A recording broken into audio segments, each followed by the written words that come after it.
Cinema script എഴുതി direct ചെയ്യുക എന്നുള്ളതാണ് എൻ്റെ ഒരു ഡ്രീമായിട്ട് ഞാൻ കാണുന്നത്. അപ്പോൾ അതിനുവേണ്ടി ട്രൈ ചെയ്യുന്നുണ്ട്. അങ്ങനെ കാണണമെന്നാണ് എൻ്റെ ആഗ്രഹം. അതിനുവേണ്ടി എന്നെ കൊണ്ട് ചെയ്യാൻ പറ്റുന്നതൊക്കെ ഞാൻ ചെയ്യും. അങ്ങനെ അല്ല, ഇത് ഭീഷണിയല്ല, ഭീഷണിയുടെ പറഞ്ഞു ഇച്ചിരി മാറിപ്പോയി. അമ്മയ്ക്ക് നറേറ്റ് ചെയ്ത് കൊടുക്കുമ്പോൾ കുറെ തെറ്റി കഴിയുമ്പോൾ ഞാൻ എന്തെങ്കിലും ദേഷ്യപ്പെടുമ്പോൾ പറയാം, നീ എൻ്റെ മോനല്ലേ, അല്ല എൻ്റെ അമ്മാവനൊന്നും അല്ലേ, എനിക്ക് ഇങ്ങനെയൊക്കെ പറ്റൂ.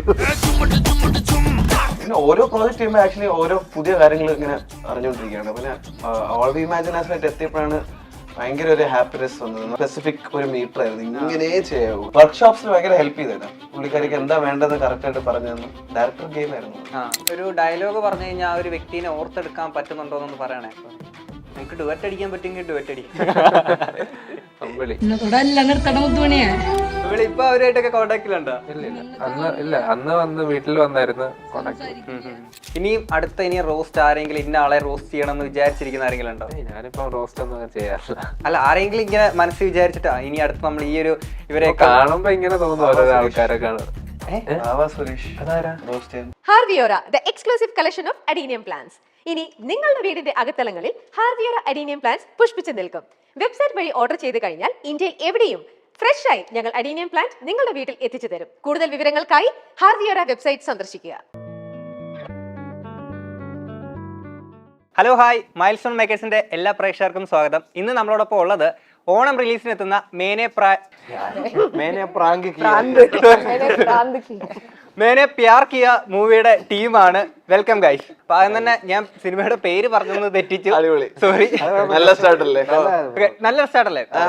നമ്മുടെ എക്കാലത്തെ മലയാളത്തിന്റെ കിടില മൂവി ആയിരുന്നു CID മൂസ.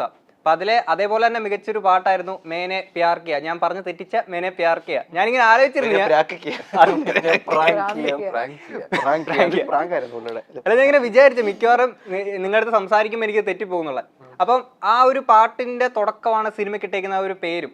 അപ്പൊ എന്താണ് ആ ഒരു പേരിലോട്ട് വരാനുള്ളൊരു പേരിലോട്ട് വരാൻ ഇത് മേനെ പ്യാർ കിയ എന്നുള്ള പേര് കേൾക്കുമ്പോൾ ഒരു റൊമാൻറ്റിക് പരിപാടിയാണെന്ന് ഫീൽ ചെയ്യുകയും ചെയ്യും. ഇപ്പം പോസ്റ്റർ കാണുമ്പോൾ എല്ലാ മാറ്റങ്ങളും ഉണ്ട്. മലയാളത്തിൽ അത് പറയുമ്പോ അത് സൈക്കോ.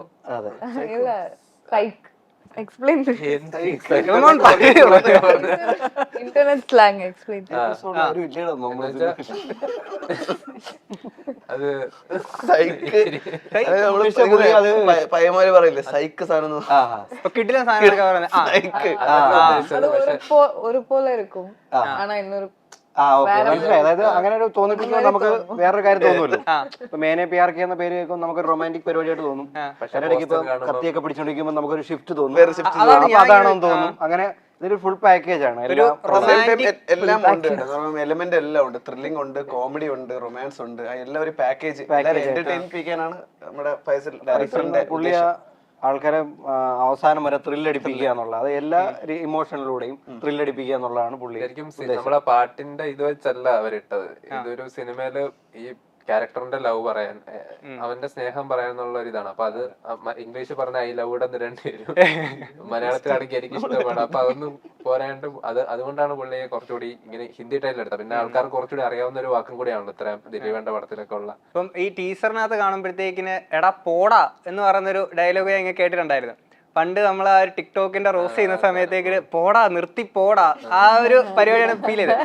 അത് തന്നെയാണ് ഇങ്ങോട്ട് ഉദ്ദേശിച്ച അതിന്റെ കുറെ ചെയ്യുമ്പോ എന്നോട് ചെയ്യരുതെന്ന് പറഞ്ഞായിരുന്നു.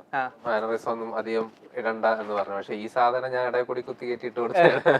അത് അവർക്ക് നല്ലതെന്ന് പറഞ്ഞപ്പം പിന്നെ വെച്ചതാ. അല്ല, പണ്ട് ടിക്ടോക്കിൽ ഈ റോസ്റ്റ് ചെയ്ത് അത്യാവശ്യം കത്തുന്ന ടൈമിലാണെങ്കിൽ ഒരു ഇന്റർവ്യൂവില് ഒരു ആങ്കർ ചോദിച്ചിരുന്നു, ഇപ്പൊ ഈ ഒരു യൂട്യൂബും ടിക്ടോക്കും തമ്മിൽ എന്താണ് ഒരു വ്യത്യാസം ചോദിച്ചപ്പോഴത്തേക്കിന് യൂട്യൂബ് ഇങ്ങനെയാണ്, ടിക്ടോക്ക് ഇങ്ങനെയാണ്, സ്ക്രീൻ എന്നുള്ള രീതിയിൽ പറഞ്ഞത്. അപ്പം ആ ഒരു യൂട്യൂബിൽ നിന്ന് ഇപ്പം വലിയൊരു ബിഗ് സ്ക്രീനിലോട്ട് മാറിയേക്കുന്ന ഒരു ടൈമാണ് ഇപ്പം. അപ്പം ഈ ഒരു അല്ല ഇപ്പൊ ഇങ്ങനെ ഈ ഒരു ബിഗ് സ്ക്രീനിലോട്ട് വരുമ്പോഴത്തേക്ക് എന്താണ് ആ ഒരു എക്സൈറ്റ്മെന്റ്, ആ ഒരു എക്സ്പീരിയൻസ് കാര്യങ്ങൾ? എക്സൈറ്റഡ് ആണ്. കാരണം ഇത്ര നാൾ ആൾക്കാര് സമയം കളഞ്ഞാണ് എന്നെ കണ്ടോണ്ടിരുന്നത്. ഇനി പൈസ കൂടി കാണണം. നമുക്കൊരു ഉത്തരവാദിത്വം കുറച്ചും കൂടി വരും. കുറച്ചും കൂടി അതൊരു വല്ലാത്ത മാറ്റമായി. അല്ല അത് ഉത്തരവാദിത്തത്തിന്റെ കാര്യം പറയുമ്പോ നമുക്ക് കുറച്ചുകൂടി കമ്മിറ്റ്മെന്റ് ഉണ്ട്. ഇപ്പൊ നമുക്ക് വായിക്കുന്ന നമ്മൾ ചെയ്യുന്ന കാര്യമാണെങ്കിലും നമ്മൾ യൂട്യൂബിലാണെങ്കിൽ അതിന്റെ ഒന്നും ആവശ്യമില്ല. നമുക്ക് എന്തെങ്കിലും ഇത് നമ്മൾ പറഞ്ഞു കഴിഞ്ഞാൽ പോട്ടെ കുഴപ്പമില്ല. പക്ഷെ ഇത് കുറച്ചുകൂടി പൈസ ഇൻവോൾവ് ആണ്. ആൾക്കാരുടെ സമയം കുറച്ചുകൂടി നമ്മള് ഒരു ഇതായിട്ട് ചെയ്യണം, കുറച്ചുകൂടി സീരിയസ് ആയിട്ട് അപ്രോച്ച് ചെയ്യണം സിനിമ. പക്ഷെ എന്നാലും ഫണ്ണായിരുന്നു. പക്ഷെ നമ്മള് മാറ്റം അതാണ് എനിക്ക് തോന്നിയിട്ടുള്ളത്. ഓക്കെ, ഇവര് ഈ മൂന്ന് പേരെ പറ്റിയിട്ട് നമുക്ക് എല്ലാവർക്കും അറിയാം. പക്ഷേ ഇപ്പം അർജു സിനിമയിലോട്ട് ആദ്യമായിട്ട് ചൂട് വെക്കുകയാണ്. ഇപ്പം കുറെ ആൾക്കാരെ ട്രോൾ ചെയ്തിട്ടുണ്ട്, റോസ്റ്റ് ചെയ്തിട്ടുണ്ട്, അങ്ങനെ ഒരുപാട് ഫണ്ണായിട്ട് ഒക്കെ ചെയ്തിട്ടുണ്ട്. ഇപ്പം ഈ ഒരു സിനിമയിലെ അഭിനയം കണ്ടിട്ട് ആൾക്കാർ ഇതുപോലെ ട്രോൾ ചെയ്യുമോ, അങ്ങനത്തെ ഒരു റോസ്റ്റ് തിരിച്ചു വരുമോ എന്നുള്ളൊരു ടെൻഷൻ കാര്യങ്ങളൊക്കെ ഉണ്ടോ? കുഴപ്പമില്ല, കാരണം നമ്മള് ഫസ്റ്റ് സിനിമയാണ്, ചെയ്യാൻ പറ്റുന്ന പോലെ ചെയ്തിട്ടുണ്ട്. പിന്നെ ബാക്കി ക്രിറ്റിസിസം ഞാൻ എടുക്കുന്ന ആളാണ്. എനിക്ക് യൂട്യൂബിൽ ഇടുമ്പോഴാണെങ്കിലും ഇപ്പോഴും ക്രിറ്റിസൈസ് ചെയ്യേണ്ട ആൾക്കാർ. സോ അത് നമ്മൾ ഒരു സൈഡിൽ കൂടി എടുക്കുക, നല്ലതാണെങ്കിൽ അക്സെപ്റ്റ് ചെയ്യുക, ഇല്ലെങ്കിൽ നമ്മൾ നോക്കേണ്ട ആവശ്യമില്ല.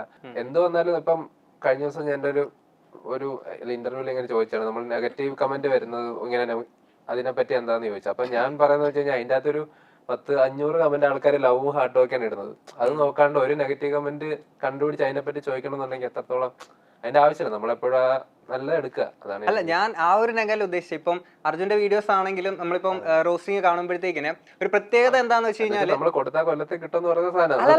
അല്ല, അതിലൊരു പ്രത്യേകത ആൾക്കാർക്ക് എല്ലാവർക്കും ഒരേപോലെ ഇഷ്ടപ്പെടുന്ന രീതിയിലാണ്. ഇപ്പൊ എന്നെയാണ് കളിയാക്കുന്നത് എന്നുണ്ടെങ്കിൽ പോലും ആണെങ്കിലും അത് എനിക്ക് ഇഷ്ടപ്പെടുന്ന രീതിയിലാണ് അർജുന്റെ ആ ഒരു പ്രസന്റേഷൻ ആണെങ്കിലും ആ കാര്യങ്ങളൊക്കെ പോകുന്നത്. അപ്പം ആ രീതിയിൽ ആ ഒരു എന്റർടൈനിങ് രീതിയിലുള്ള ഒരു ട്രോള് റോസ്റ്റിംഗ് അതാണ് ഉദ്ദേശിച്ചത്. എനിക്കത് കിട്ടിയല്ല തിരിച്ച് അടുത്ത വീഡിയോ തിരിച്ചിടുന്നത് രസമല്ലേ പരിപാടി. നമ്മൾ അധികം ഹേർട്ട്ഫുൾ അല്ലാതെ ചെയ്യുന്നത് ഒരു ലിമിറ്റ്. നമ്മള് വ്യക്തിപരമായിട്ടൊന്നും ഇല്ലല്ലോ, ചുമ്മാ വീഡിയോ എടുത്ത് അതിനെപ്പറ്റി പർട്ടിക്കുലർ വീഡിയോ പറ്റി പറയുക എന്നല്ലാതെ അവര് ക്രിറ്റിസിസം ഓപ്പൺ ആണ്, ആർക്കും ക്രിറ്റിസൈസ് ചെയ്യാം, ഒന്നും ചെയ്യാനൊന്നും പറയാൻ പറ്റില്ല. ഇപ്പം മുറ സിനിമയിൽ അഭിനയിക്കുന്ന ടൈമിലാണെങ്കിൽ ഈ ആക്ഷൻ രംഗങ്ങളൊക്കെ ചെയ്യാൻ നേരം വിജയ് സാറിനെയും അല്ലെങ്കിൽ രജനീകാന്ത് സാറിനെയും ഒക്കെ ഇങ്ങനെ മനസ്സിൽ വിചാരിച്ചിരുന്നു എന്നുള്ളൊരു ഇന്റർവ്യൂവിൽ ഇങ്ങനെ പറയുന്നത് ഉറപ്പായിട്ടും ബാക്ക് ഓഫ് ദ മൈൻഡിലുണ്ട്. കാരണം നമ്മൾ ഇവരൊക്കെ കണ്ടല്ലേ, എത്ര സിനിമകളുണ്ട്. ഈ ആക്ഷൻ എന്നൊക്കെ പറയുമ്പോൾ ലാലേട്ടന്റെ ആക്ഷനും ഇവരുടെയൊക്കെ ആക്ഷൻ ഒരു ഓറയുണ്ടല്ലോ ഇവരുടെ. അപ്പൊ അത് മൈൻഡിലുണ്ട്. നമ്മൾ ആലോചിക്കില്ലെങ്കിലും നമ്മൾ അതിനെപ്പറ്റി ഇതുപോലെ അങ്ങനെ ആലോചിച്ച് നമ്മൾ അഭിനയിക്കും ചെയ്യുമ്പോൾ നമ്മള് മാസ്റ്ററും ഡയറക്ടറും എന്ത് പറയുന്നു അത് കേട്ട് ചെയ്യാൻ നോക്കും. പക്ഷെ എന്തെങ്കിലും ബാക്ക് ഓഫ് ദ മൈൻഡിൽ ഇത് ഉണ്ടെന്ന് നമ്മൾ കണ്ട് വളർന്ന ഹീറോസും അവരൊക്കെ ആയതുകൊണ്ട് അതെന്തായാലും ഉണ്ടെന്ന് തോന്നുന്നു. ഇപ്പൊ ഈ ഒരു പടത്തിൽ അങ്ങനെ എന്തെങ്കിലും ഇന്ന നടന്മാരെയൊക്കെ മനസ്സിൽ വിചാരിക്കുക ഈ ഒരു ക്യാരക്ടർ ചെയ്യുമ്പോൾ? ഒരു 2-3 സീന് അങ്ങനെ ആവശ്യം ഉണ്ടായിരുന്നു. 2-3 സീനിന് ഈ ക്യാരക്ടർ അങ്ങനെ റെഫറൻസ് എടുക്കുന്ന ഒരു ക്യാരക്ടർ പോലെ അങ്ങനെ അധികം പറഞ്ഞാൽ പിന്നെ അത് ഇതായി പോകും, റിവീൽ ആയി പോകും.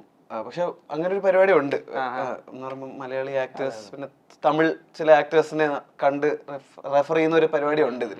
നല്ല രസമായിട്ട് എനിക്ക് എക്സൈറ്റിംഗ് ആയിരുന്നു ചെയ്യാൻ ആ സമയത്ത്. ഇപ്പം ശ്രീകാന്തേട്ട, ഇപ്പോൾ ഈ എഴുത്ത് പരിപാടി അങ്ങനെ എല്ലാവർക്കും ഉണ്ടാവാറില്ല. കുറച്ച് ആൾക്കാർക്കായിരിക്കും ഈ ഒരു എഴുത്തില് ആൾക്കാരെ അത്രത്തോളം അടിപൊളിയാക്കി ചെയ്യിക്കാനെ കൊണ്ട് പറ്റുക. അപ്പം ആ ഒരു സാധനം ചേട്ടൻ്റെ കയ്യിലുണ്ട്. അത് വീഡിയോക്കകത്തോടാണെങ്കിലൊക്കെ നമ്മൾ കാണുന്ന ആൾക്കാർ തന്നെയാണ്.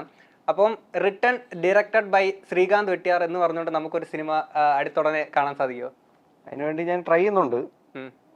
സിനിമ സ്ക്രിപ്റ്റ് എഴുതി ഡയറക്റ്റ് ചെയ്യുക എന്നുള്ളതാണ് എൻ്റെ ഒരു ഡ്രീമായിട്ട് ഞാൻ കാണുന്നത്. അപ്പോൾ അതിനുവേണ്ടി ട്രൈ ചെയ്യുന്നുണ്ട്. അങ്ങനെ കാണണമെന്നാണ് എൻ്റെ ആഗ്രഹം. അതിനുവേണ്ടി എന്നെ കൊണ്ട് ചെയ്യാൻ പറ്റുന്നതൊക്കെ ഞാൻ ചെയ്യും. അങ്ങനെ അല്ല, ഇത് ഭീഷണിയല്ല, ഭീഷണിയുടെ പറഞ്ഞു ഇച്ചിരി മാറിപ്പോയി. അല്ല, അതിനുവേണ്ടി ഞാൻ ഇങ്ങനെ ട്രൈ ചെയ്തോണ്ടിരിക്കുക. ഞാനത് തുടങ്ങിയ കാലത്ത് കുറെ ആളുകൾ പറഞ്ഞായിരുന്നു സ്ക്രിപ്റ്റ് എഴുതൂ. അപ്പൊ എനിക്ക് തന്നെ മനസ്സിലാവുമല്ലോ നമ്മൾ സ്ക്രിപ്റ്റ് എഴുതാറായിട്ടില്ല.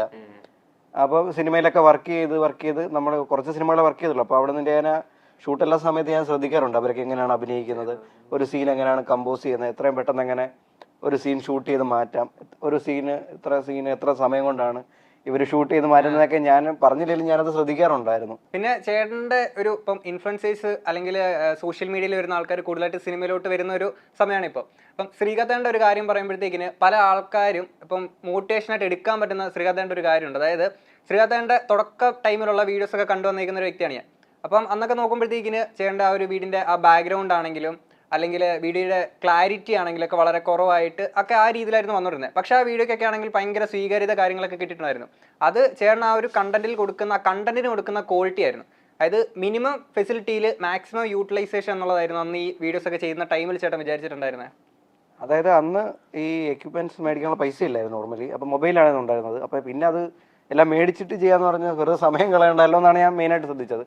അപ്പോൾ കിട്ടുന്ന സാധനങ്ങൾ ഉപയോഗിച്ച് ചെയ്യുക എന്നുള്ളതാണ്. പിന്നെ ഞാൻ അന്നും ഇന്നും എപ്പോഴും ഞാൻ കണ്ടന്റാണ് കൂടുതൽ മെച്ചപ്പെടുത്താൻ. കണ്ടന്റ് ഉണ്ടെങ്കിൽ നമ്മുടെ പകുതി പണി കഴിഞ്ഞു എന്നുള്ളതാണ്.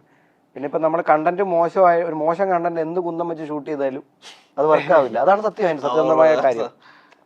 നമ്മൾ എത്ര ടെക്നിക്കൽ ഒരു കണ്ടന്റ് മോശമാണെങ്കിൽ അത് വർക്കാവില്ല. അതാണ് അതിന്റെ ഒരു റിയാലിറ്റി ആയിട്ട് എനിക്ക് മനസ്സിലാക്കിയിരിക്കുന്നത്. അപ്പം ഈ ഒരു ക്വാളിറ്റി ടെക്നിക്കൽ വൈസ് ഇങ്ങനത്തെ കാര്യം പറയുമ്പോഴത്തേക്കിന് മലയാളികൾക്കാണെങ്കിലും ഏതൊരു പ്രേക്ഷകനാണെങ്കിലും കൂടുതൽ എന്താ പറയാ പ്രീതിനോട് ഒരു ഇഷ്ടം തോന്നിയിട്ടുണ്ടായിരുന്ന ആ ഒരു ആസെക്കൂട, ആ ഒരു ആൽബം സോങ്, ആ ഒരു ഇതായിരുന്നു. അപ്പോൾ ഈ ഒരു സിനിമയിലോട്ട് അല്ലെങ്കിൽ സിനിമയിൽ നമ്മൾ ഇത്രയും സജീവമായിട്ട് വരുന്ന ഈ ഒരു ടൈമിൽ നമ്മളൊരു ആൽബം സോങ് ചെയ്യണോ അല്ലെങ്കിൽ ഇത് വേണോ എന്നുള്ളൊരു സംശയം ആ ഒരു ടൈമിൽ തോന്നിയിട്ടുണ്ടായിരുന്നോ? ஆல்பம் சாங் வேணும்னு எனக்கு எப்போ தோணுச்சுன்னு ஏன் தோணுச்சுன்னு கேக்குறீங்க? ഇല്ല, ചിലപ്പോ ചില ആളുകൾക്കൊരു ഡൗട്ട് ഉണ്ടാവുമല്ലോ, സിനിമ മതി ആൽബം വേണ്ട അന്ത മാതിരി. அல்ல, ஆல்பம் சாங் பண்றப்போ நான் 2-3 மூவிஸ் சைன் பண்ணியிருந்தேன். ஸோ எனக்கு ஐ மீன் ஒரு ஆக்டரா இண்டஸ்ட்ரியில வரணும்னா ஜஸ்ட் டேலண்ட் மட்டும் இருந்தா போதும்னு சொல்லலாம். பட் ஸ்டில் இப்போ ஒரு ஃபீமேல் ஆக்ட்ரஸ்க்கு ஒரு ப்ரொடியூசர் வந்து ட்ரஸ்ட் பண்ணி காஸ்ட் பண்ணோம்னா அவங்களுக்கு ஒரு மார்க்கெட், ஒரு விசிபிலிட்டி இருந்தாதான் அவங்களுக்கும் அது வந்து ப்ராஃபிட்டபிளா இருக்கும். So in that way album song ஒருவேளை நல்லா போச்சுன்னா எனக்கு அந்த விசிபிலிட்டி, அந்த பிளாட்ஃபார்ம் கிடைக்கும். ஸோ அதனால எனக்கு இப்போ அதான் நடந்தது. எனக்கு அதனால மூவி ஆப்பர்ச்சுனிட்டிஸ் நிறையா, ஆடிஷனுக்கு ஆப்பர்ச்சுனிட்டிஸ் நிறையா வர ஆரம்பிச்சது. ஸோ அந்த ரீசனுக்காக அது எனக்கு ஒரு நல்ல ஐடியாவாக தான் இருந்தது. ப்ளஸ் சின்ன வயசுலேருந்து நான் டான்ஸ் பண்ணதுனால அது ஒரு அந்த ஸ்கில்லையும் ஷோகேஸ் பண்ணுறதுக்கு ஒரு நல்ல ஆப்பர்ச்சுனிட்டி. இவ்வளோ கரியர் ஏர்லி ஸ்டேஜஸ்ல வந்து ரொம்ப யோசிச்சு இது அது வேண்டாம் அப்படின்னு நான் யோசிக்கல. ഇപ്പോ ഡാൻസ് ഓർ ആക്ടിങ് എന്ന് പറഞ്ഞ ഒരു ഫേവറേറ്റ് ഇഷ്ടം ഏതായിരിക്കും? ரெண்டுமே இஷ்டம். பட் கம்ஃபர்ட் ஜோன்னா அது டான்ஸ். இதே சேலஞ்சிங், எப்படி சொல்றது, ஒரு ஸ்டிமுலேட்டிங் ஜோன்னா அது ஆக்டிங். அந்த மாதிரி. ഇപ്പം നമ്മള് നിങ്ങളാണെങ്കിലും അർജുന്റെ വീഡിയോസ് ഒക്കെ കാണുന്ന ആൾക്കാരായിരിക്കുമല്ലോ അല്ലേ, കണ്ടിട്ടുണ്ടാവുമല്ലോ എന്തായാലും. അപ്പോൾ കുറേ നാളായിട്ട് ആൾക്കാരെ പറ്റിച്ച് അവസാനം വലിയൊരു സർപ്രൈസ് പൊട്ടിച്ചിട്ടുണ്ടായിരുന്നു. കുറേ നാൾ സിഗ്മയാണെന്നും പറഞ്ഞുകൊണ്ട്. ഇപ്പം ഇതൊരു ലവ് സ്റ്റോറി ആയിട്ടുള്ളൊരു മൂവിയാണ്, ലവ് സ്റ്റോറി ഉള്ള ഒരു മൂവിയാണിത്. അപ്പം അങ്ങനെയുള്ളൊരു പടത്തിൽ കുറേ ആൾക്കാരെ കുറേ നാളായിട്ട് ഞാൻ സിഗ്മയാണെന്ന് പറഞ്ഞ് പറ്റിച്ചിട്ട് പെട്ടെന്നൊരു ദിവസം ഒരു സർപ്രൈസ് പൊട്ടിക്കുകയാണ്. എന്താണ് അങ്ങനെ വിചാരിച്ച ആ ഒരു സർപ്രൈസ് ആയിട്ട് അങ്ങ് പൊട്ടിക്കുക, അതുവരെ സിഗ്മ ആയിട്ടിരിക്കണം എന്നൊക്കെ വിചാരിച്ചേ? അല്ല, ഞാൻ വീട്ടിൽ പറഞ്ഞു അപർണയുടെ കാര്യം. അപ്പൊ അത് കഴിഞ്ഞ് പിന്നെ ഓഡിയൻസിനോട് പറയണമല്ലോ. ആ ഒരു ഞാൻ അതുവരെ ഞങ്ങൾക്ക് രണ്ടിനും ഞങ്ങളുടെ കുറച്ച് ഫ്രണ്ട്സിനെ മാത്രം അറിയാവുന്ന കാര്യം. പിന്നെ മറ്റേതൊരു ക്യാരക്ടറാണ് ഞാൻ യൂട്യൂബിൽ ചെയ്യുമ്പോൾ ക്യാരക്ടർ വെച്ച് പറയുന്നതാണ്. അതാണോ അർജിയു അങ്ങനെ ഇട്ടേക്കണേ? ഇനി എന്നാണ് തിരിച്ച് നമുക്ക് യൂട്യൂബിൽ ഇതുപോലെ റോസ്റ്റിംഗ് വീഡിയോസ് ഒക്കെ കാണാൻ പറ്റുക? യൂട്യൂബിൽ ഇനി ആക്റ്റീവ് ആകണം.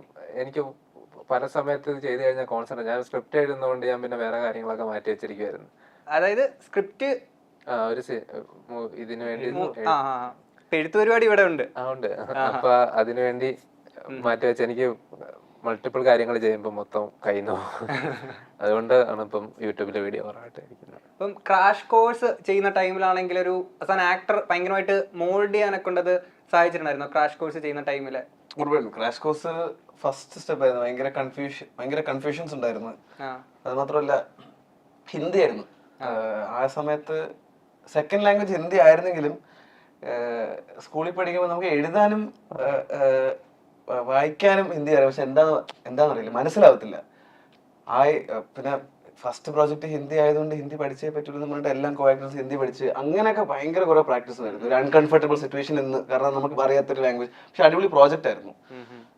പിന്നെ ഓരോ പ്രോജക്റ്റ് ചെയ്യുമ്പോൾ ആക്ച്വലി ഓരോ പുതിയ കാര്യങ്ങൾ ഇങ്ങനെ അറിഞ്ഞുകൊണ്ടിരിക്കുകയാണ്. പിന്നെ ഓൾ വി ഇമാജിൻ ആയിട്ട് എത്തിയപ്പോഴാണ് ഭയങ്കര ഒരു ഹാപ്പിനെസ് വന്നത്. എന്ന് പറയുമ്പോൾ നമ്മൾ ഇങ്ങനെ ചെയ്തുകൊണ്ടിരുന്ന ഇനിയും ഇങ്ങനെ ഗ്രോ ചെയ്ത് ഒരു ഇന്റർവ്യൂവിൽ പറയുന്നുണ്ട് അത് ഇച്ചിരി കൂടെ ചലഞ്ചിങ് ആയിട്ടുള്ള ഒരു ക്യാരക്ടർ ആയിരുന്നു എന്നുള്ള രീതിയിൽ. അതെ, കാരണം പായൽ ഭയങ്കര സ്പെസിഫിക് ഒരു മീറ്റർ ആയിരുന്നു. ഇങ്ങനെ ചെയ്യാവൂ, കാരണം നമ്മൾ അങ്ങനെ അല്ല, നമുക്ക് കുറച്ചും കൂടെ ഒരു ആ ക്യാരക്ടർ ഇങ്ങനെ കുറച്ച് ആലോചിച്ച് കുറച്ചും കൂടെ ഒക്കെ പിടിച്ചു വെക്കുന്ന ക്യാരക്ടർ. അങ്ങനെ കുറച്ച് വർക്ക്ഷോപ്സിൽ ഭയങ്കര ഹെൽപ്പ് ചെയ്തേനെ. പുള്ളിക്കാരിക്ക് എന്താ വേണ്ടതെന്ന് കറക്റ്റ് ആയിട്ട് പറഞ്ഞു തന്നു. ഡയറക്ടർ ഗെയിം ആയിരുന്നു. ഇപ്പം ഹിന്ദിയിൽ അഭിനയിച്ചിട്ടുണ്ട്, തമിഴില്, മലയാളത്തില്. ഏതിലാണ് ഡബ് ചെയ്യാനെ കൊണ്ട് ഏറ്റവും പ്രയാസമുള്ളത്? മദർ ടങ് മലയാളം ആയതുകൊണ്ട് അത് എളുപ്പമാവത്തില്ല അങ്ങനെ. കാരണം ചില ഡയലോഗ്സ് ഒക്കെ നമ്മള് നാച്ചുറൽ ആയിട്ട് നമ്മൾ സംസാരിക്കുന്ന പോലെ നമ്മൾ പറയാൻ നോക്കിയിട്ട് അത് ഡബിൾ റീക്രിയേറ്റ് ചെയ്യുമ്പോഴേ അത് കുറച്ച് ബുദ്ധിമുട്ടാവും. അത് പിന്നെ വേറെ ഭാഷ പിന്നെയും പാടാണ്. നമ്മുടെ ഭാഷ ആയതുകൊണ്ട് കുറച്ചും കൂടെ എളുപ്പമാവും. നമുക്ക് പല പല സ്ലാങ്സ് ഉള്ളതുണ്ട്. സിമ്പിൾ സാധനങ്ങളും നമ്മൾ ഉദ്ദേശിക്കുന്ന രീതി വരില്ല. ആ ചെറിയ ഒറ്റ വാക്കായിരിക്കും, പക്ഷെ നമുക്കത് പ്രോപ്പറായിട്ട് പറയാൻ പറ്റില്ല. അന്ന് പറഞ്ഞതുപോലെ മെയിനെ പേർക്ക് ഡബിങ് ആയിരുന്നു ഏറ്റവും ഹാർഡസ്റ്റ് ഡബിങ്. ഏറ്റവും പാടുള്ള ഡബിങ് എനിക്ക് ഇതായിട്ട് തോന്നിയിട്ടുണ്ട്. കാരണം കുറെ ഡയലോഗ് ഉണ്ട്, പിന്നെ കുറെ അങ്ങനെയൊക്കെ പറയുന്ന ഡയലോഗ്. അപ്പൊ അത് പെട്ടെന്ന് അത് റീക്രിയേറ്റ് ചെയ്യാൻ കുറച്ച് ബുദ്ധിമുട്ടായിരുന്നു ഡബിങ്ങിൽ. ശ്രീകാന്തേട്ടനാണെങ്കിൽ അമ്മയോടൊപ്പം കുറെ വീഡിയോസ് കാര്യങ്ങളൊക്കെ ചെയ്യാറുണ്ട്. അപ്പൊ എപ്പോഴെങ്കിലും അമ്മയാണെങ്കിൽ എടാ എനിക്ക് വയ്യ ഞാൻ നിർത്തിയിട്ട് പോവാണ് എന്ന് പറഞ്ഞപ്പോഴും പോകുന്ന ഒരു സിറ്റുവേഷൻ ഉണ്ടായിട്ടുണ്ട്? ഇഷ്ടം പോലെ ഉണ്ടായിട്ടുണ്ട്. അമ്മേനോട് പറഞ്ഞിട്ടുണ്ട്, ഞാനിങ്ങനെ പറയുമ്പോ നീ എന്റെ മോനാ അല്ലാതെ എന്റെ അമ്മാവനൊന്നും അല്ല, അപ്പൊ അതുകൊണ്ട് ആ രീതി പറഞ്ഞു തന്നാൽ മതി. ഞാൻ ഇങ്ങനെ അമ്മയ്ക്ക് നറേറ്റ് ചെയ്ത് കൊടുക്കുമ്പോ കുറെ തെറ്റി കഴിയുമ്പോ ഞാൻ എന്തെങ്കിലും ദേഷ്യപ്പെടുമ്പോ പറയാം, നീ എന്റെ മോനല്ലയോ അല്ല എന്റെ അമ്മാവനൊന്നും അല്ലയോ, എനിക്ക് ഇങ്ങനെയൊക്കെ പറ്റൂ, അങ്ങനെ പറയാറുണ്ട് അമ്മ. ഇപ്പം ചേട്ടനാണെങ്കിൽ ശ്രീകാന്ത് വെട്ടിയാർ എന്ന് പറയുന്ന ഒരു വ്യക്തിയോടൊപ്പം തന്നെ അത്ര ചേട്ടൻ വളർന്ന പോലെ തന്നെ ഭയങ്കര അത്രത്തോളം ഫേമസ് ആയിട്ടുണ്ടായിരുന്നു വെട്ടിയാർ എന്ന് പറയുന്ന ആ ഒരു നാടും.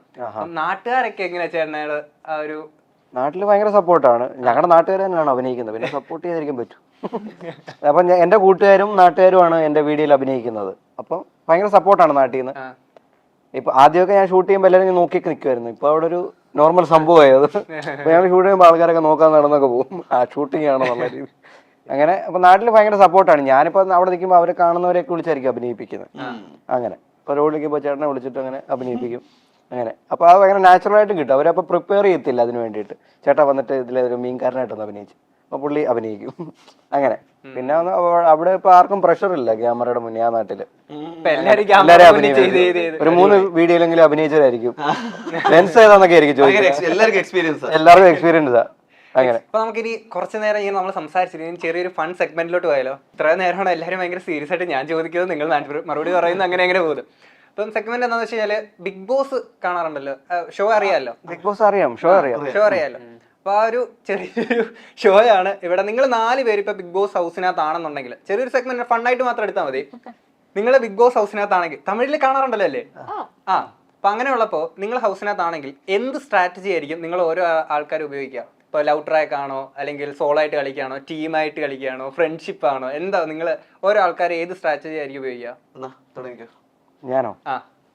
ഞാന് സോളോ ആയിരിക്കും. സോളോ ഗെയിം ആയിരിക്കും ചെയ്യാൻ. ഇവിടെ ഒന്ന് മാത്രമേ എടുക്കാൻ പറ്റുള്ളൂ? അല്ല, ഇഷ്ടമുള്ള എടുക്കാം. ഏത് ട്രാക്ക് വേണമെങ്കിലും നമ്മൾ സ്ട്രാറ്റജി നമ്മൾ ഗെയിം വല്ലപ്പോഴും സോളോ, വല്ലപ്പോഴും റൊമാൻസ്, അല്ലെങ്കിൽ മിക്സ് ചെയ്ത് മാച്ച് ചെയ്ത് പരിപാടി.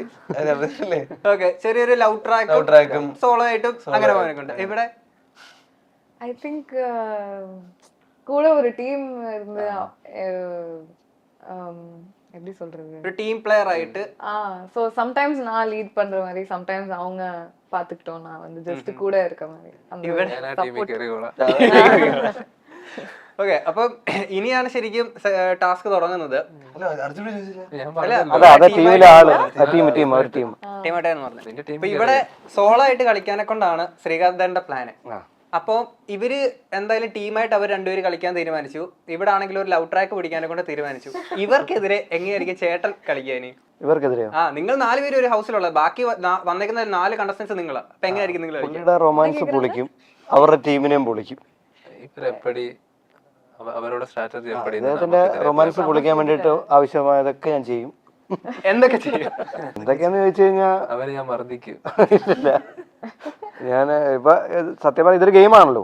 അവിടെ അങ്ങനെ നമ്മള് അപ്പം ഇവരുടെ റൊമാൻസ് നല്ലതാണെങ്കിൽ സപ്പോർട്ട് ചെയ്യും, മോശമാണെങ്കിൽ ഞാൻ പൊളിക്കാൻ ശ്രമിക്കും. അതൊക്കെ നല്ലതാണോ മോശമാണോ എങ്ങനെ അറിയും? അത് ഗെയിം തുടങ്ങി കഴിയുമ്പോ അറിയാം. നമ്മളൊക്കെ തന്നെയാണല്ലോ കളിക്കുന്നത്. ഇവിടെ ആണെങ്കിൽ എങ്ങനെയായിരിക്കും? എങ്ങനെ ഇത് എന്തായാലും ഒരു ലവ് ട്രാക്ക് പിടിക്കാൻ തീരുമാനിച്ചു. ലവ് ട്രാക്ക് പിടിച്ചിട്ട് ബാക്കി ഇവർക്ക് 2 പേർക്കെതിരെ എങ്ങനെയായിരിക്കും കളിക്കുക? എന്തായാലും ഇവിടെ ഒരു ഗേൾ മാത്രമേ ഉള്ളൂ. അത് പിന്നെ പ്രശ്നം വെച്ചത് കളിച്ചേ പറ്റൂ അല്ലേ? കാരണം വേറെ ടീം പൊളിഞ്ഞാലേ നമുക്ക് ഇത് അവസരമുള്ളൂ. അതാണ് ഇതിന്റെ ஒரு ஃப்ரெண்டு இன்னொரு பொண்ணு ஃப்ரெண்டு பிடிச்சா அவனையும் செட்டப் பண்ணிட்டு இருந்தோம். அண்ட் அவங்க அப்படியே டிஸ்ட்ராக்ட் ஆகி ബ്രില്യന്റ് ഐഡിയ. நீங்க 2 பேரும் தான் டிஸ்ட்ராக்ட் ஆகி அவுட் ஆயிடுவீங்க. അതായത് ഇതിന്റെ ഇടയ്ക്ക് ഒരാളെയും കൂടെ കൊണ്ടുവന്നിട്ട് ഡിസ്ട്രാക്ട് ആക്കി ട്രയാങ്കിൾ ലവ് സ്റ്റോറി ആക്കി വിടുന്നു. ട്രയാങ്കിൾ ആക്കിയിട്ട് വിടുവെന്നുള്ള. അപ്പൊ അവര് ഫൈറ്റ് ആയിട്ട് ഓട്ടോമാറ്റിക് ആയിട്ട് ഔട്ട് ആകും. നിങ്ങൾ ഇപ്പൊ പറയുന്ന നിങ്ങൾ എങ്ങനെയാണ് കളിക്കുക എന്നുള്ള കാര്യം ജസ്റ്റ് ഒന്ന് ഓർത്തിച്ചോളൂ കേട്ടോ. ഇനി ഇവിടെ എങ്ങനെയായിരിക്കും? നിങ്ങൾ രണ്ടുപേരും ടീമായിട്ട് കളിക്കാനെ കൊണ്ട് തീരുമാനിച്ചു. ഇപ്പൊ നിങ്ങൾ എങ്ങനെയായിരിക്കും കളിക്കുക? ടീം ലീഡറാ, പുള്ളിക്കാര് തീരുമാനിക്കുന്ന പോലെ നമ്മൾ ടീം മെമ്പേഴ്സ് എല്ലാം കളിക്കും. സേഫായി കളി നീ എല്ലായിടത്തും. ടീം ലീഡറാ, നീതാ. മാറ്റി മാറ്റി മാറ്റത്തൊന്നുമില്ല. അല്ല അർജു ഇപ്പോ അർജു വിൻ പണിക്കിട്ടോ. ഓക്കെ, പുള്ളി ലാസ്റ്റിൽ ഒരു ടീം തന്നെ. അല്ല ഇപ്പൊ ഇവിടെ ഒരു സേഫ് ഗെയിം ആണല്ലോ ഇപ്പൊ. ഞാൻ സേഫ് ഗെയിം. സേഫ് ഗെയിം ഇപ്പം ഈ സീസൺ 7 ആണെങ്കിൽ പ്രൊമോ കണ്ടിട്ടുണ്ടായിരുന്നോ? ലാലേട്ടൻ. അതിനകത്ത് ലാലട്ടൻ പറയുന്നുണ്ട് സേഫ് ഗെയിം എന്തായാലും കളിക്കാൻ സമ്മതിക്കൂല, അവരെയൊക്കെ തൂക്കുന്നാണ് പറഞ്ഞേക്കുന്നത്. അപ്പം അങ്ങനെ തന്നെ സേഫ് ആയിട്ട് മുന്നോട്ട് പോകാനെ കൊണ്ടാണോ പ്ലാൻ? അത് പുള്ളി സിഗ്മ ആയതുകൊണ്ട് സേഫ് ആയിട്ട് നിന്നിട്ട് അവസാനം തൂക്കിയില്ലേ. പിന്നെ അതൊക്കെ ഒരു എന്നായാലും തൂക്കപ്പെടും. അതെ അതെ. അപ്പം നിങ്ങൾ ഓരോ ആൾക്കാരും ഈ ഗെയിം എല്ലാം ഇങ്ങനെ നിങ്ങളുടേതായിട്ടുള്ള രീതിയിൽ നിങ്ങൾ കളിച്ചു. പറഞ്ഞ കാര്യമൊക്കെ ഓർമ്മയുണ്ടല്ലോ. അപ്പം വീക്കെൻഡിലാണെങ്കിൽ ലാലേട്ടൻ വരുന്നൊരു എപ്പിസോഡ് ഉണ്ടല്ലോ. അപ്പം ലാലേട്ടൻ വന്നിട്ട് ഈ ഓരോ കാര്യങ്ങളും നിങ്ങളുടെ അടുത്ത് ചോദിക്കും. എന്നിട്ട് ഒരു ക്യാപ്റ്റൻസി ടാസ്ക് വെക്കുമല്ലോ. നിങ്ങൾ കളിച്ച ഈ ഒരു ഗെയിമിനെ വെച്ചിട്ട് ക്യാപ്റ്റൻസി ടാസ്കിൽ നിങ്ങൾ എത്രത്തോളം യോഗ്യരാണെന്ന് ഓരോ ആൾക്കാരുടെ ഒരു പെർസ്പെക്റ്റീവിൽ നിന്ന് പറയണം. അതായത് ഞാൻ ഇങ്ങനെയൊക്കെ കളിച്ചു, സോ എനിക്ക് ക്യാപ്റ്റൻ ആവാനുള്ള എബിലിറ്റി ഉണ്ട്, അല്ലെങ്കിൽ എനിക്ക് ക്യാപ്റ്റൻ ആവാനുള്ള എബിലിറ്റി ഇല്ല, അടുത്ത ആളായിക്കോട്ടെ, അങ്ങനെയൊക്കെ നിങ്ങൾക്ക് പറയാം. ഞാൻ ഇവരുടെ റൊമാൻസ് നല്ലതാണെന്ന് നോക്കിയിട്ടാണല്ലോ അത് പൊളിക്കാൻ ശ്രമിച്ചത്. അപ്പൊ അതിന്റെ സത്യസന്ധത അതുകൊണ്ട് എനിക്ക് ക്യാപ്റ്റൻ പിന്നെ ഏതാ യോഗ്യത യോഗ്യത ഉണ്ടെന്ന്. അത് കാരണം അതിന്റെ നീതി ന്യായം നോക്കിയിട്ടാണല്ലോ ഞാൻ അത് ഡീൽ ചെയ്തത്. അപ്പൊ എനിക്ക് ക്യാപ്റ്റൻ ആണുള്ള യോഗ്യത ഉണ്ട്. പിന്നെ ഇവരുടെ ടീം മോശമായതുകൊണ്ടാണ് ഞാൻ അത് പൊളിക്കാൻ ശ്രമിച്ചത്. അതുകൊണ്ട് ദയവായി എന്നെ ക്യാപ്റ്റൻ ആയിട്ടാ പ്ലീസ്.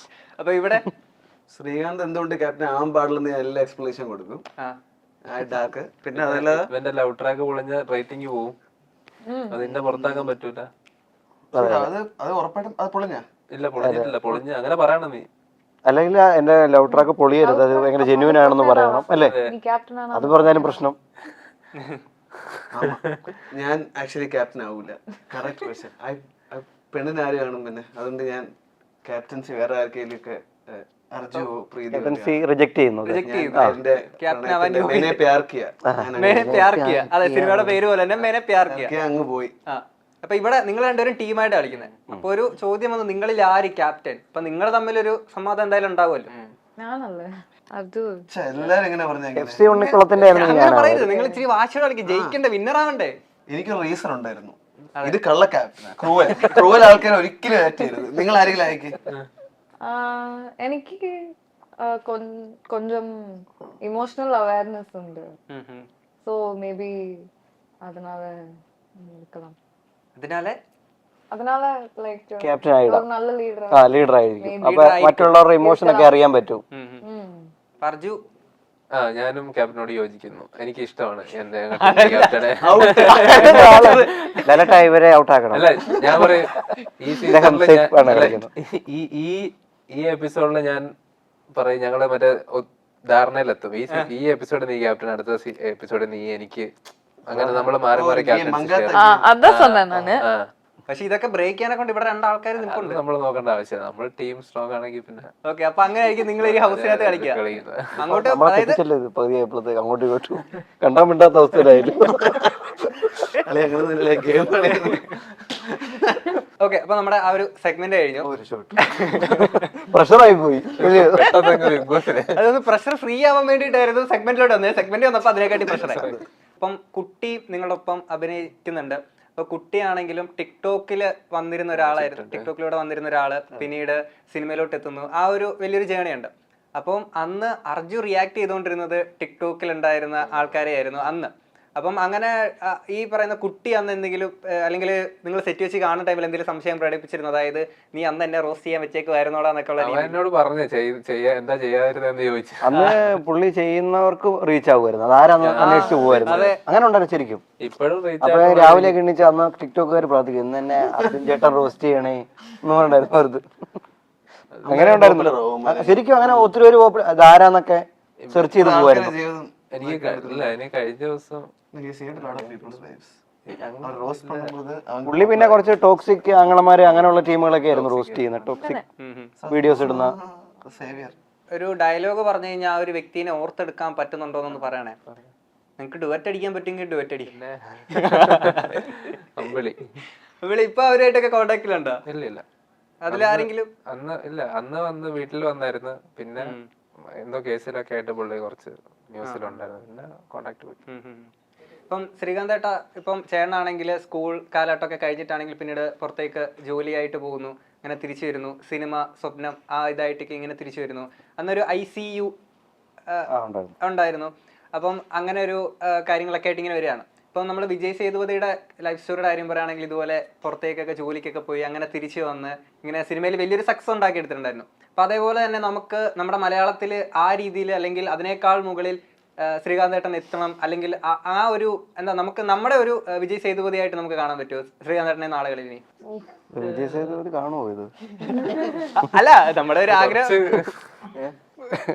അല്ല, ഈ ICU ആണ് നമ്മുടെ ഫസ്റ്റ് ബേസ്. ഇന്റർനാഷണൽ ചളി യൂണിയൻ എന്ന് പറഞ്ഞിട്ട് മീം ഉണ്ടാക്കുന്ന ഒരു ഇതുണ്ടായിരുന്നു. അന്ന് മീമുകളായിരുന്നു ഈ മീം ഗ്രൂപ്പ്. അതാണ് നമ്മളെ, ഞാൻ അതിൽ പോസ്റ്റ് ഒക്കെ ഇടുമായിരുന്നു. പിന്നെ നമ്മളാണ് ആ ഗ്രൂപ്പ് മാനേജ് ചെയ്തുകൊണ്ട് പോരുന്നതൊക്കെ. അത് ആ സമയത്തൊക്കെ ഗൾഫിലായിരുന്നു.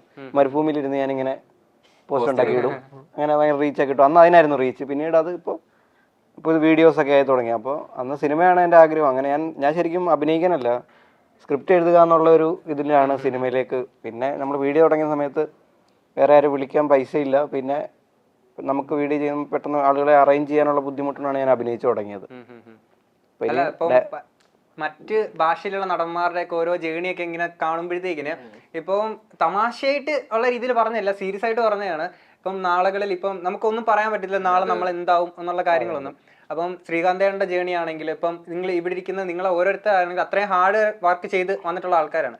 അപ്പം അതേപോലെ നമ്മൾ അന്യഭാഷയിലുള്ള ആളുകളിലൊക്കെ ആണെങ്കിൽ ഇത്രയും അവരുടെ ഒരു ലൈഫ് ജേണി പറയുമ്പോൾ നമ്മുടെ ഈ മലയാളം ഇൻഡസ്ട്രിയിലുള്ള പല ആളുകളുടെ ആണെങ്കിൽ ജേണിയെ പറ്റി ആരും അങ്ങനെ ശ്രദ്ധിക്കാറോ സംസാരിക്കാതെ പോകുന്നുണ്ട്. അപ്പൊ ആ ഒരു രീതിയിൽ പറഞ്ഞാണ് നമുക്കൊരു വിജയ്. എനിക്കിപ്പോ ഞാൻ കൂടുതൽ ഡയറക്ടേഴ്സിനെയും സ്ക്രിപ്റ്റ് റൈറ്റേഴ്സിനെയാണ് കൂടുതൽ നോക്കാറ്. അപ്പം ഈ പ്രിയദർശൻ സാർ ചെയ്ത പഴയ സിനിമകളുണ്ട്, ഹ്യൂമർ പടങ്ങളൊക്കെ. അപ്പൊ അതുപോലത്തെ പടങ്ങളൊക്കെ ചെയ്യണമെന്നാണ് എൻ്റെ ആഗ്രഹം. അങ്ങനെ ഞാൻ പിന്നെ സ്ക്രിപ്റ്റ് എഴുതുമ്പോൾ ശ്യാം പുഷ്കരൻ അവരെയൊക്കെയാണ് ഞാൻ കൂടുതൽ ഇൻസ്പയർ. ശ്രീനിവാസ സാറ്, അങ്ങനെ ആണ് ഞാൻ കൂടുതൽ ആക്ടിങ്ങിനേക്കാൾ കൂടുതൽ കുറച്ച് സ്ക്രിപ്റ്റ് പരിപാടികളാണ് ഞാൻ കൂടുതൽ ശ്രദ്ധിക്കുന്നത്. പിന്നെ ഇപ്പൊ ഇവിടെ കനിക്കുസൃതിയായിട്ടാണെങ്കിൽ ചെറുപ്പം തൊട്ടുള്ളൊരു പരിചയമായിരുന്നല്ലേ. അപ്പം ഇങ്ങനെ പരിചയം അത്രയുള്ള ആൾക്കാരൊപ്പം അഭിനയിക്കുമ്പോഴാണോ അല്ലെങ്കിൽ പുതിയതായിട്ട് ആൾക്കാരുമായിട്ട് സിനിമയുടെ സെറ്റിൽ വെച്ചായിരിക്കും പല ആൾക്കാരെയും പരിചയപ്പെടുക? അപ്പം അങ്ങനെ പണ്ടുതൊട്ടേ പരിചയമുള്ള ആൾക്കാരൊപ്പം അഭിനയിക്കുമ്പോഴായിരിക്കും കുറച്ചുകൂടി ഈസി, അല്ലെങ്കിൽ പുതുതായിട്ട് ഒരാളെ പരിചയപ്പെട്ട് അവരുമായിട്ട് സെറ്റായിട്ട് അഭിനയിക്കുന്നതായിരിക്കും കുറച്ചുകൂടി ഈസി? കൺസിസ്റ്റൻ്റായിട്ട് ഒരു സീനേ ഉണ്ടായിരുന്നുള്ളൂ, ഒറ്റൊരു സീന്. പറഞ്ഞിട്ട് ഇരിക്കുക, ഒറ്റൊരു സീൻ. പക്ഷെ നിങ്ങൾ ചോദിച്ച ചോദ്യത്തിന് അത് ചിലപ്പോ അങ്ങനെ ശ്രദ്ധിച്ചിട്ടില്ല. ചിലപ്പോൾ നമ്മൾ ഒരാളെ അറിയുമ്പോഴായിരിക്കും, നമ്മൾ അറിയാതെ തന്നെ അയാളായിട്ട് കെമിസ്ട്രി ഉണ്ടാവും. എന്തായാലും നമുക്ക് ഒരാളെ അറിയുമ്പോൾ ആ ഒരു കംഫർട്ട്, അയാളെ എങ്ങനെ എക്സ്പ്രസ് ചെയ്യും, അതൊക്കെ ഓൾറെഡി നമുക്ക് അറിയാമല്ലോ. അറിയാത്ത ആൾക്കാർ നമുക്ക് അത് അറിയാത്തത് കൊണ്ട് അതിന്റെ ഒരു ബുദ്ധിമുട്ട് കാണുമെന്ന് തോന്നുന്നു, അല്ലേ? ഞാൻ ശ്രദ്ധിച്ചിട്ടില്ല. ബ്രോന് എന്ത് തോന്നുന്നു? അല്ല, ഞാൻ പറഞ്ഞു കേട്ടിട്ടുള്ള ഇതെന്ന് വെച്ച് കഴിഞ്ഞാൽ ഓപ്പോസിറ്റ് ഉള്ളൊരു ആർട്ടിസ്റ്റിനാണെങ്കിൽ അയാളുടെ ഒരു ഇൻപുട്ട് കൂടെ ഉണ്ടാകുമ്പോഴത്തേക്കിന് അയാൾ അത്രയും പൊളിയായിട്ട് നിൽക്കുമ്പോൾ നമ്മളും ഓട്ടോമാറ്റിക് ഓപ്പോസിറ്റ് ആക്ടർ നല്ല ആക്ടർ ആണെങ്കിൽ ആക്ച്വലി നമ്മള് ഓട്ടോമാറ്റിക്കലി പ്ലസ് ആവും. അത് ട്രൂത്ത് ആണ്. അത് കറക്റ്റ് ആണ്. അതാണ് ഞാൻ ഉദ്ദേശിച്ചത്. ഇപ്പൊ അത്രയും പരിചയമുള്ള ഒരാളുമായിട്ട് അഭിനയിക്കുമ്പോൾ ആ ഒരു ഇത് കിട്ടും, മീൻസ് അതെന്തായാലും കിട്ടും. ഞാൻ അങ്ങനെ ആക്ച്വലി ശ്രദ്ധിച്ചിട്ടില്ല. അതിനിപ്പോ നമ്മള് അഭിനയിക്കുന്ന കൂട്ടത്തില് നമ്മൾ ആദ്യം വന്നു, നമുക്ക് പെട്ടെന്ന് ഒരു കംഫർട്ട് സ്പേസിലേക്ക് ആക്കി. ഇപ്പൊ നമുക്ക് എന്തെങ്കിലും പറയാം, ഞാൻ ഇങ്ങനെ പറയട്ടെ അല്ലെ അങ്ങനെ ചെയ്യട്ടെ, നമുക്കൊരു ടെൻഷൻ ഇല്ല. ഇപ്പൊ പുള്ളി ഓപ്പോസിറ്റ് അഭിനയിക്കും, നമ്മളെ സപ്പോർട്ട് ചെയ്ത് നിൽക്കും. ഒരാളെ കുറച്ചും കൂടെ പരിചയമുള്ള ഒരു കെമിസ്ട്രി ഉണ്ടാവും. വർക്ക്ഷോപ്പ് ഒക്കെ അതുകൊണ്ടല്ലേ ചെയ്യുന്നത്, ആളെ അറിഞ്ഞ് കുറച്ചും കൂടെ ഒരു ബോണ്ടായി. സിനിമ ചെയ്യുമ്പോൾ കുറച്ചും കൂടെ എളുപ്പമായിരിക്കും. ഇപ്പൊ നമ്മുടെ പടത്തിലും ആദ്യം കുറച്ച് വർക്ക്ഷോപ്പും പരിപാടികളൊക്കെ ഉണ്ടായിരുന്നു. അപ്പൊ ഒരു സിങ്ക് ആവാൻ വേണ്ടി ഇപ്പൊ നമ്മൾ ഫ്രണ്ട്സ് ആയിട്ടൊക്കെ അഭിനയിക്കുമ്പോൾ നമ്മൾ വർക്ക്ഷോപ്പൊക്കെ കുറെ അടുത്തത് കഴിയുമ്പോൾ നമുക്ക് ആ ഒരു ഇതുണ്ടായിരിക്കും. നമുക്ക് ആ അല്ലെങ്കിൽ നമ്മൾ പെട്ടെന്ന് ഇങ്ങോട്ട് ഫസ്റ്റിൽ വന്ന് കാണുമ്പോൾ നമ്മളെല്ലാം ഇങ്ങനെ ഒരു സീൻ അഭിനയിക്കുമ്പോൾ ചെറിയൊരു ഇത് ഉണ്ടായിരിക്കും ആദ്യം കുറച്ച് ദിവസം അങ്ങനെ. ഓക്കെ, അപ്പൊ എന്തായാലും ഓഗസ്റ്റ് 29 റിലീസിനെത്തുകയാണ് മേനെ പ്യാർ കിയ. അപ്പൊ എല്ലാ വിജയങ്ങളും നേരുന്നു. അടിപൊളിയായിട്ട് വരട്ടെ. കാണണം കേട്ടോ, എന്നിട്ട് സ്റ്റോറി ഒക്കെ ഇടണം. ഉറപ്പായിട്ടും. Okay, thank you.